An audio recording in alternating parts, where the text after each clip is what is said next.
Before this video starts, be sure to subscribe to my second channel. Link is in the description. Got it? Good. Hey guys, what is up? It is me, the Chosen One, back to you again with another video. So I wanted to talk to you guys about BattleGrounds and its comparison to DayZ. So I've been seeing a bunch of videos recently comparing BattleGrounds to DayZ, and I completely understand why they compare these two games. They're actually very similar, and if you didn't know, DayZ is actually what inspired PlayerUnknown to go out and create BattleGrounds. But is BattleGrounds just DayZ but better?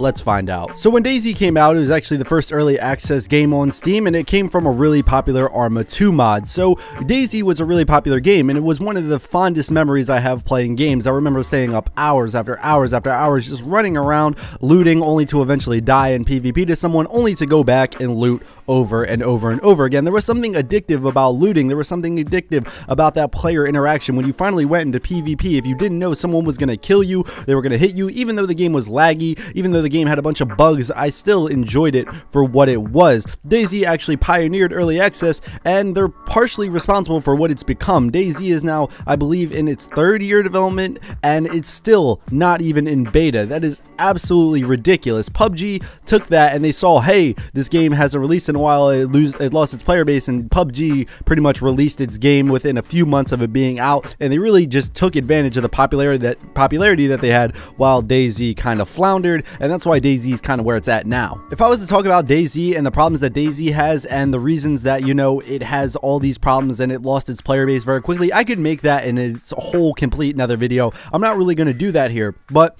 BattleGrounds is really interesting. I think they saw what DayZ had, and DayZ was really popular. The whole aspect of going around and looting, it was new at the time, and no one really knew anything about it, and that's why I think a lot of people were so interested in it. But the core gameplay of going around and looting and PvPing with people was what really brought a lot of people in. And I know some of the hardcore DayZ community will say the game is not all about PvP, it's about survival too, but realistically speaking, a lot of people played it only for PvP, and when they made PvP harder to do is really when you saw the player base start to go down and down and down. But they took the aspect of DayZ that a lot of people like, the PvP and the looting, and they managed to trim it down into something that can be very quick. Also, PUBG is a very competitive game, and as we've seen over the past few years, competitive games have getting very, very popular with things like CSGO, Dota 2, League of Legends, Overwatch, Rainbow Six Siege. The list goes on and on and on, but as we've seen, gamers are starting to become a bit more competitive, and they like their games to be a bit more competitive as well. And PUBG, you know, it takes advantage of that because the game is very competitive. There is a bit of RNG in there, and I know a lot of people complain, and that's why they don't think it's esports ready, because there's still a lot of problems with the game. But for what it is, it's a very competitive game, again, similar to things like CSGO and, you know, things like Rainbow Six Siege and stuff like that. But back to the point of BattleGrounds being similar to DayZ, they pretty much trimmed all the running around and just doing nothing of DayZ. While there's still some of that in BattleGrounds, it's not nearly as much as in DayZ, and they pretty much just turned it into a DM fest where you're just running around and you're killing people on sight because only one person can win, and they managed to have that little circle that comes in and makes it so that, you know, you're actually going to get more PvP, unlike DayZ where you can be running around this gigantic map where it only houses, I think, like 30 players. I know a lot of people like to give PUBG shit, and I know a lot of people like to give PlayerUnknown shit, and they say you have all this money, you should be able to fix the game, you should be able to fix every little problem, but I think BattleGrounds has actually done a pretty good job in their development. They managed to get the game into full release within a few months. I know a lot of people might complain that the game isn't full release ready, but for me at least, and I have a pretty decent rig, keep that in mind, that I can play the game fairly well at above 60 FPS most of the time, unless there's like explosions or something crazy going on the screen. For the most part, the game runs fairly well. There are some bugs, but I think that is the case with most games of this size.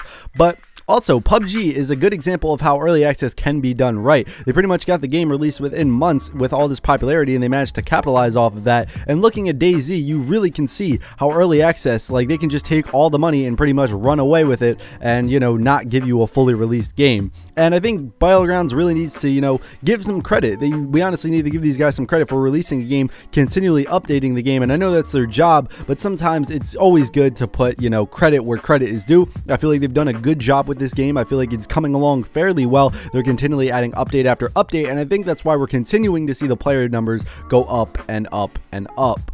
Overall, though, I think it's fairly safe to say that BattleGrounds was definitely inspired by DayZ, but they looked at DayZ and did a lot of the things that DayZ did wrong, and they're actually making those things right in BattleGrounds. They took a lot of the aspects of DayZ that we liked, added them into this game, and they also saw the development of DayZ and how that can be detrimental to your game, and they also decided to, you know, fix a lot of that stuff. So I think BattleGrounds deserves a lot of credit. I think this game is really fun. I think it's going to be around a while as long as the devs continue to update this game. They pretty much pioneered a genre here with the whole Battle Royale style mode, which I thought was cool, but they really, you know, shouldn't be trying to file it away and sue other companies who are doing that. That's kind of fucked up, but that's beside the point. That's another video. But let me know what you guys think of BattleGrounds. Is it better than DayZ? Do you see the comparison between DayZ? Let me know down in the comments down below. If you like this video, be sure to hit the like button. If you dislike this video for some odd reason, be sure to hit the dislike button. And if you're new, how about you subscribe? But yeah, guys, this has been the Chosen One Inc., and as always, peace out.